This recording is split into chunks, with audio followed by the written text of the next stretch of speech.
Welcome back, addicts. We're here to continue our coverage with E3. We're going to be talking about the Nintendo conference. We're not going to cover every single game they showed because we didn't have a lot of time and we want to just cover the ones that really stuck out to us. So getting right into it, we're going to start with the Daemon X Machina, which is the new mech-type anime game that's coming to the Switch.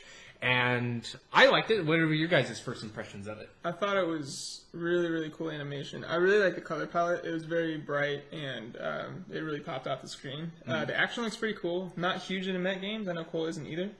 But I would probably give this one a try just because it looks so cool. So Yeah, I really think that it looks like it has a big diversity in like the combat. It's got flying, it's got hack and slash, it's got aerial, like hovering, it's got on the ground movement. It looks like it's pretty good, a lot of variety, so I'm definitely going to try to get a Switch for it. Yeah, so that's cool. Hopefully in the future, maybe I'll steal Colton's, who knows. The next game would be Mario Party, which I don't know how many people were asking for this, but I do really like the concept. It really highlights Nintendo's goal of co-op play, especially with your friends in the same room. And I do like how you can connect the screens and you can have like a bigger map for some of the game modes, or you can have it where it's just yourself and you can play it like basically like any other online game. But I think it looks pretty cool. It looks like they got a lot of mini games coming back, so that's nice. You guys have anything to add on this one? I mean, yeah, I would agree. I wasn't expecting it. I am hyped for it because I've always loved Mario Party games and they're fun to me. So, I mean, I'm good. I'm good with it. Yeah. Anything for you, Graham? not much. Like you said, like being able to connect the screens together and expand the map and kind of change the layout of it looks really cool. So Yeah. I don't know how many basically mini games they have, but I do think they said they added a lot from the previous ones. Yeah. And I mean, on the Switch with the graphics, everything, it looks like it's just beautiful. Oh, for sure. And I'd be interested to see how many of those portable Switch screens you can connect. Yeah, I'm not really sure. I know I think they said there was like 5 or 7 players you can do. Oh. And I don't know if that's like it goes down or goes up between the different game modes, but that's kind of interesting. I do know that they said that there was going to be some extra hardware that lets you do stuff. And I know that some people were concerned on compatibility or how expensive some of those accessories would be. Yeah. But overall, I mean, it looks pretty fun. The next game would be the new Pokemon, which looks like it's combining Pokemon Go with the Switch. It doesn't look like a direct, copy and paste because it doesn't look like they're adding some new elements, but I'm not really sure, how much because I didn't really dive into Pokemon Go personally. But it does look like it has some cool things. Like, they have like an actual physical Pokeball that you can go up to your Switch account. And like if you have one there, you can basically transfer it into the Pokeball. And then you can transfer it onto your mobile device, let you have that on your Pokemon Go account. Which is kind of, I know it's kind of like a novelty thing, but I think it was kind of cool because like whatever Pokemon you had in the ball, like if you shake it or like press a button, it like make the noise. Yeah. So I thought that was kind of cool. I mean, again, like I'm not sure because like Nintendo really like capitalizes like all their like accessories and like really makes you like pay a lot for your accessories. So it's kind of like those catch-22 things. Like their accessories are cool, but it's like, ugh, my wallet. Yeah, it hurts. Yeah. But probably the biggest game of this conference, which a lot of people are probably looking forward to, was the new Smash game. Which, I mean, I don't know. To me, I like fighting games a lot. And this fighting game looks really good. Yeah. I really like the amount of characters they have. They said they're bringing back all of the characters from all the other Smash games. Well, except for Golden. What is the... Yeah. Which somebody just forgot about him, I guess. But, I mean, I don't know. It looks fun. It looks like they have a bunch of different variations for the, different characters. It looks like they're bringing in a lot of, well, not just visual, like variations in like visual, like how you can look. Like, I mean, like for like Link, for example, they have like 5 different versions for him, I think. Yeah. From, like all his different games. But they also have like combat variations. There's also some like, probably the coolest one, just because like I really like Kirby. I really liked how he can steal the playsets of like other characters and like use them for himself, which I think was pretty cool. They also have their power-ups that they've either like scaled up or scaled down or like adding new things for him. So, I mean, it looks pretty cool. I think the only thing that's a little bit like maybe not weary, but just like kind of like interesting to see how it plays out, is they did say they're going to have like six are like the starting cast, the starting roster, and it's only going to be like a quarter of the actual roster to start off, and then they're going to have updates, leading into like the weeks and the months later that will eventually add all of the characters. So I'm not really sure how that approach is going to work, because I think a lot of people, I don't know, it might work out, but in my experience for like fighting games, like if the bigger your roster you have, or if you have all of your roster together at the start, I think it kind of helps you keep the longevity of the game in the early months after release, to keep them playing. So.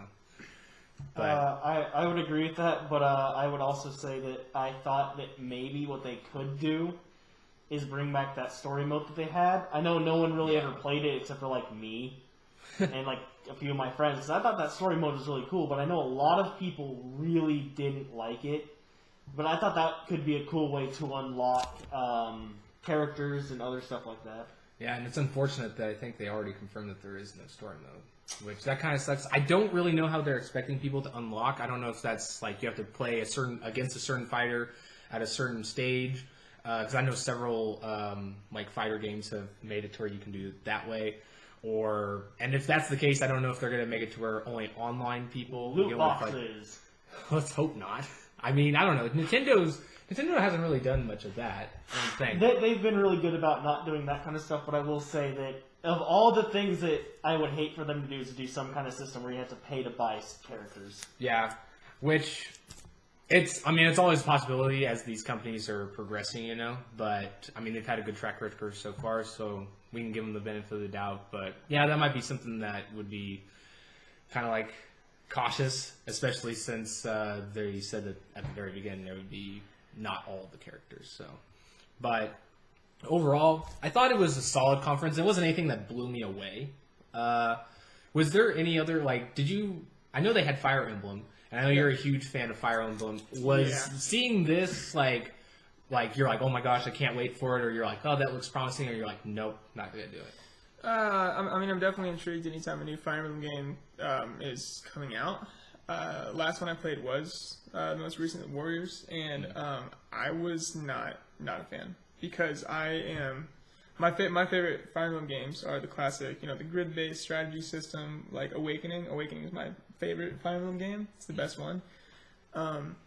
And I think to stray from that, kind of the bread and butter of the series is, it's not great because there's so many other Japanese-style games I could play if I want to have a 3D, open, hack and slash game. There's so many other options. I go to Fire Emblem for that, strategic gameplay, that permadeath fear, of losing your favorite characters and those relationships.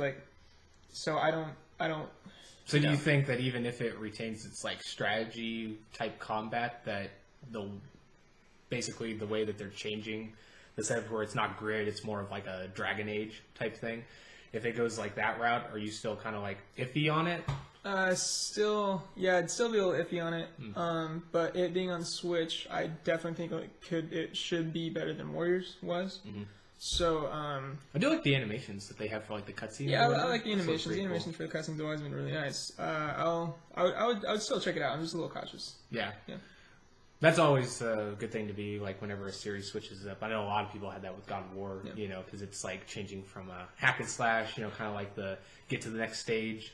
And then now it's this kind of almost a, RPG type, open world-esque game, which, a lot of people, there might be still people that hate that game, but, overall, it's had huge success, which I think that's, something, some series need to do after a while, is change things up, but at the same time, with such hardcore fans, for, Fire Emblem, and then having it to where there's, so many that have been like that, and there wasn't really any complaints until they switched it. It was that's kind of a bold move.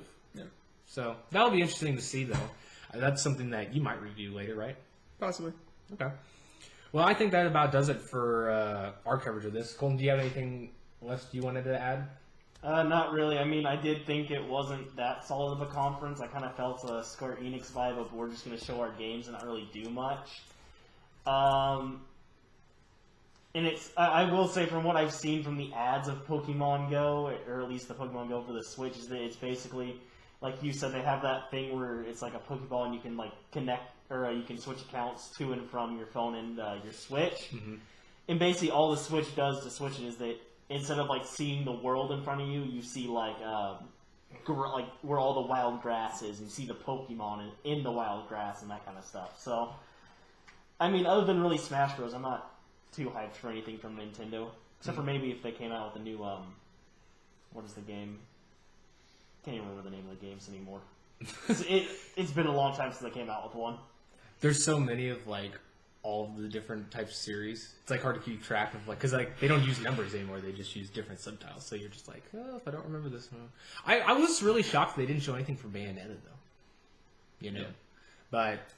Oh, well, maybe we'll see that later on, because I know they're still a little bit far off. But anyway, guys, this will conclude our coverage for E3. Stay tuned, though, because we are going to have another news roundup, and then also our final impressions of E3 to give you kind of a hint of like what we're most excited for, and also what we're probably going to be covering first thing on the channel when it comes out. So stay tuned for that, and as always, if you want to check us out on our YouTube channel or our website or reach out on social media, please do so. We're trying to turn out as much content as we can. So anyway, guys, we'll see you later.